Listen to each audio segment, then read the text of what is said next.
One of the differences between Tisha B'Av and the other fast days is that Tisha B'Av, we apply the notion that Pekudei Hashem Yisharim Misamchei Lev, that learning Torah brings great joy to the heart. And since learning Torah brings this joy, and since Tisha B'Av is a day of great sadness, the Shulchan Aruch says that we refrain from learning Torah on those days, on the day of Tisha B'Av.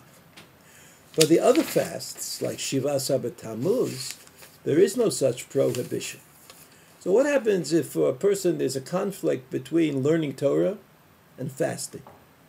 That he wants to fast, but he knows that if he fasts, he's not going to be able to learn Torah as well as he might be able to learn Torah otherwise. So there were those who said that great Torah scholars and teachers of children should be allowed should be excused from fasting on that day, on Shiva Sabbat Tammuz, for example, because their interest is in learning Torah and teaching Torah. Learning Torah and teaching Torah takes priority over the fast of the Rabbanon, But other poskim have argued that this is certainly not the case, and that fasting is something that everybody has to, there is a responsibility that everybody has to accept, and it has to do with the tzibur, with being part of the community, and a person cannot distinguish himself by saying he's not going to fast, he's going to learn Torah on those days. The only exception, of course, is Tisha B'Av. In Eretz Yisrael, of course, the question comes up about soldiers. Soldiers are always in places where there is either tension or a tremendous amount of heat.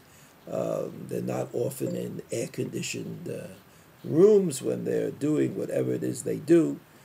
But generally, this was the position of Rabbi Minahar when he wrote about this question in his well-known book on the laws of the army, that a soldier who is healthy and who is in a base, or he's doing maneuvers, he has to fast, and the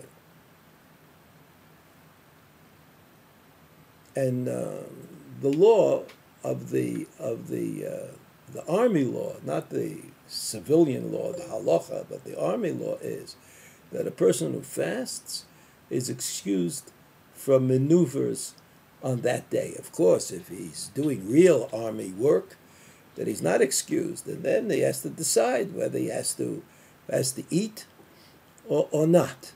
But in principle, the soldier should try to accomplish both obligations: the obligation of being a good soldier and the obligation of fasting on Shiva Sabbat Tammuz, for example. If he finds that he can't do it, if he finds that he has to drink, if he finds that he has to eat, so be it. But a priori, that is what he should try to do.